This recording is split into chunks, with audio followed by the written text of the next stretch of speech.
they come out with a flimsy excuse by saying it's... Did a lot, I would say, to ensure that no one mistakes them to be a left party.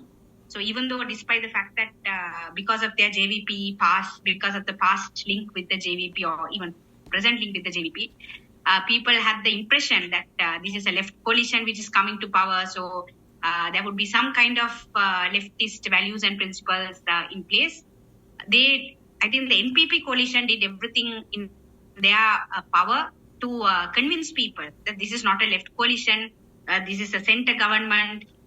We are not going to move right or left. We are trying to be very central, but we will do certain things like we will do debt restructuring differently to the previous government. We would take a strong stance on corruption.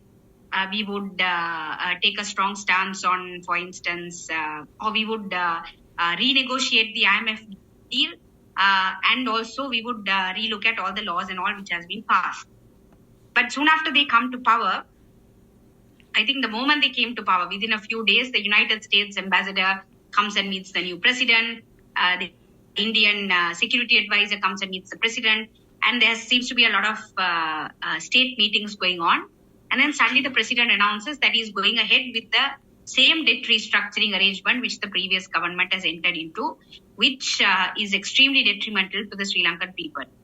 To give a very summary of the debt restructuring arrangement which the previous government has entered into, essentially what they have said, essentially what the previous government, which is a neoliberal government, what they have done is they have said that we have to raise the taxes of the Sri Lankan people, and out of the raised revenue of the Sri Lankan people, we are going to repay the debt of course in dollars, but it's the strategy is to raise the revenue and then repay. So the entire burden of repaying a debt which was not borrowed on behalf of or for the benefit of the Sri Lankan people has now solely fallen on the Sri Lankan working people to repay the debt. So that is the external debt. But when it comes to the internal debt, which is denominated in rupees, when it comes to internal debt, the Sri Lankan government, the previous government, went and captured the pension funds of the workers and they restructured the pension funds. So it is only the pension funds which has been the target of domestic debt restructuring, while when it comes to the external debt restructuring, it has been raising the taxes of people. That has been the IMF proposed strategy, and the government has accepted that strategy. So this government also is going ahead with the same, without any change, the government is just going ahead with the same debt restructuring package. When it comes to the IMF agreement, the IMF, there was a press briefing by the IMF head yesterday, or the IMF Sri Lankan head yesterday. They're very happy about what Sri Lanka has been doing, what Sri Lanka will continue to do. It looks as if under the current government, it's just going to go ahead with the same IMF package which existed under the previous government. So there is no change or no difference in terms of what the government will be implementing in terms of the IMF deal. Now, in the previous meetings also, I have explained in Sri Lanka, like in many other countries, when it comes to the IMF package, we are talking about financial deregulation. We are talking about making labor flexible, removing labor protections.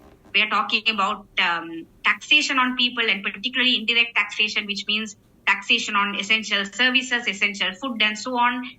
We are talking about laws which are being passed at the behest of the IMF without any kind of consultation with the local people, all of us. It's just being passed because the IMF wants us to pass it, but not without any kind of consultation with us. So that has been the concern for us in terms of the IMF package. So that this government is also continuing with that same package. And in terms of laws, the previous government passed certain laws which were detrimental to the people of Sri Lanka. For instance, the previous government proposed a new anti-terror law. When we look at the scheme of the anti-terror law, essentially what it means is they want to make civilian dissent acts of terror and then bring those acts of civilian acts of dissent into a terrorism framework. They want to, for instance, produce, like when we look at the criminal procedure of anti-terror laws, they want to change rules of evidence so that people who get trapped inside these anti-terror laws, it would be almost impossible for them to come out of these anti-terror laws through a fair legal proceedings and so on. So that is one of anti-terror law, which is a big concern for us. The other is they want to control online speech, online freedom of expression and so on. So they passed an Online Safety Act, which is essentially when we speak against the government and so on, now they would penalize us and they would make it criminal, therefore controlling freedom of speech. So this was also passed under the previous government. When this government was in the opposition, they opposed it, but now after they come to power, they are quite silent about it. When they were under the previous government, they were in the opposition, so they opposed the anti-terror legislation. Now, once they are in power, they have started using the Prevention of Terrorism Act. When they were under the previous government, they opposed various bills, including the Economic Transformation Act, which is essentially what it means is it's bringing IMF conditionalities and making it as laws of Sri Lanka. So this government actually opposed it when it was in the opposition, but now it's very silent about it. This government opposed making central bank independent of the Sri Lankan people, but now when it's come to power, it's very silent on it. So this is a concern, as Bopage was saying. Yes, it is. I mean, it is a welcome change, right? Now we look at the new parliament. It's all new faces. The old elite and the old corrupt elite has been kind of washed off. So that is a good thing. It's not a bad thing that, this old elite are not in power any longer. But the problem is when such a sweep happens on the ground, when people have voted for a new change, and the people who have been put in to take forward that mandate of the people, the new change and anti-corruption, a new kind of system change. During the Aragalia, the people wanted a system change. So when people put these spaces into power, and when these spaces do not have the political will to take forward the mandate of the people, then we are very worried what will come next. So if the NPP government fails, there is a possibility that the country might swing to the left, or there is a possibility that the country might swing to the right. So both possibilities are there. So that is where we come in, and we are trying to organize people and convince people that we need to push the government towards the leftist direction if we want to come out of this crisis. But on the side of the NPP government, what they want to do is they want to play it safe. They are more interested in staying in power rather than looking at the mandate. Why have people voted for them? People have voted for them because they want better living, they want education and health and less taxes on them and so on. So that is what people have voted for them.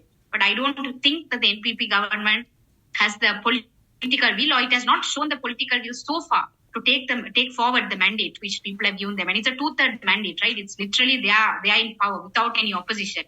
So they can take forward this mandate, but I don't see the NPP government doing it. Raja, thank you.